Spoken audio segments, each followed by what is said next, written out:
Hello everybody, my name's Martin and I am Finley's dad, and today I'm going to read to you from the book called Woof, and I'm going to be reading chapter 7, and chapter 7 is called St Mary's Baths, and a bath is an old-fashioned name for a swimming pool, as well as being a bath like you have in your bathroom at home. So, chapter 7. The next morning, when Eric woke up, he was still a boy. As usual, he met Roy on the paper round. Roy said, maybe it'll only happen at special times like Midsummer's Eve or weekend or Wednesdays. I thought of that, said Eric. On the way to school, Roy proposed another theory. Perhaps it'll only happen in your own bed. What makes you think that? Said Eric. Well, Dad told me this story once called Jimmy and His Magic Patch. It was in a comic he used to read. You see, this boy has a magic patch on his trousers. It comes from a magician's carpet or something. And every now and then it flies off with him to different places. Then he has adventures there. What's that got to do with my bed? Said Eric. Well, I was thinking, what kind of blankets have you got? When they entered the playground, Kenny Biggs was waiting for them. Where's your swimming things? Said Eric. The three of them had arranged to go swimming straight after school. I can't go, said Kenny. Mum's having her hair done, and I've got to mind Malky. Roy said, hey, look at Hopper. Hopper was on the boiler house roof, which, of course, was forbidden. He was getting a ball. Kenny said, do you want me to ask him anything? I can if you want. No, said Eric. Oh, said Kenny. He looked disappointed. He was hoping for more crisps. During assembly, Roy tried to talk to Eric about another idea he'd had, but Mrs. Jessup heard him and made him stand at the side. At playtime, they helped Mr. Cork to move some tables and clear a space for the drama lesson. Joan Spooner and Alison Jukes asked them to be in their play. Alison wants you to be in our play, said Joan. No, she wants you to, said Alison. At dinner time, a dog got into the playground. It was large and friendly. It ran round and joined various games.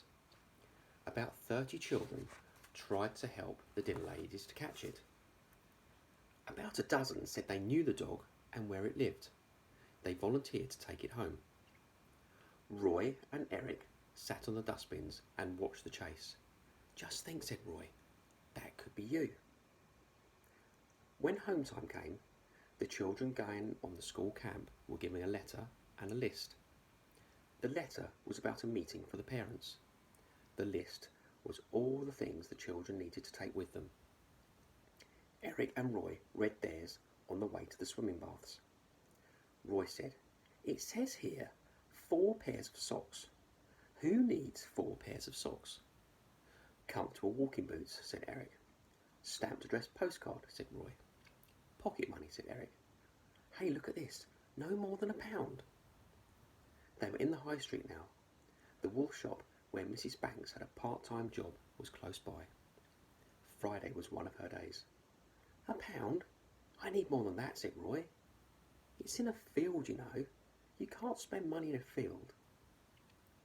They had reached the baths and were now climbing the front steps. There'll be shops, said Roy. I want to buy presents. Eric and Roy paid their money and got changed. The cubicles were in a row along the side of the bath. There was a similar row on the other side for girls and the women. Each cubicle had a bench seat, 2 wall hooks and a sliding plastic curtain, like a shower curtain. Eric and Roy put their clothes in the metal baskets and handed them in. They were given rubber rings with numbers on them to wear around their wrists. They washed their feet in the foot bath. Eric stepped up to the pool and dived straight in. Roy stood on the side for a while, winding himself up. Eric was the better swimmer. He'd had his grade 2. Roy didn't even have his grade 1 yet. He'd only learnt to swim since Easter. What's it like? Said Roy. Boiling, said Eric. Come on in. Roy swung his arms a couple of times, jumped in and began to swim across the bath. His eyes were shut. He moved through the water like a thrashing machine. He seemed to be swimming for his life. Roy reached Eric and opened his eyes. "This is great," he said. After that, the two boys spent their time playing games, most of which seemed to involve jumping in, climbing up the steps, and jumping in again. Roy shouted, "Bombs away!" and "Geronimo!" Eric swung into the water on an imaginary rope and made Tarzan calls. The attendant told them to keep the noise down. Later, Eric showed Roy how to stand on his hands. He tried it, but the water went up his nose. Roy challenged Eric to a race. Eric may have been the better swimmer, but Roy, over short distances, was faster. Eventually, after about 40 minutes, the attendant wrote some numbers on a board and blew his whistle. The numbers included Roy's and Eric's. It was time to leave. Roy and Eric went to the clothes store and collected their baskets. They found a pair of unoccupied cubicles. They began to get changed. Eric stood with his wet trunks round his ankles and dried himself. The towel was rough and had a freshly laundered feel and smell. It reminded him of sitting on his dad's knee when he was small, having his hair dried. On the other side of the partition, Roy was singing. Eric reached for his t-shirt, and then it happened. There was a sudden itch between his shoulders, a curious tingling in his hands and feet, a shrinking feeling in every part of him except his ears, and a sensation in his stomach like going over a humpback bridge in a car. At last, in hardly more than 15 seconds, the transformation was complete. Eric, the boy, had disappeared. Eric, the dog, had arrived. Well, I hope you enjoyed that as much as I did. And thank you very much for watching and listening. Bye-bye now.